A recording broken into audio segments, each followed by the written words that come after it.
Lie that you told had the biggest impact on someone else's life. 1. Organized a party and invited a lot of people. My friend had been hanging out with a girl who was new in town. I invited her too.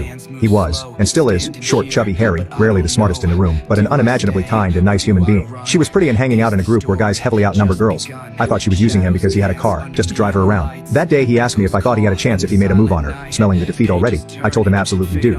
At least he would get rejected and be able to move on instead of orbiting her. It worked though, and they are still together almost 8 years later. He still thanks me sometimes for helping him make up his mind. 2. When I was in grade 8, my little brother asked me what extrapolation meant, and I told him it was the act of defecating out a window.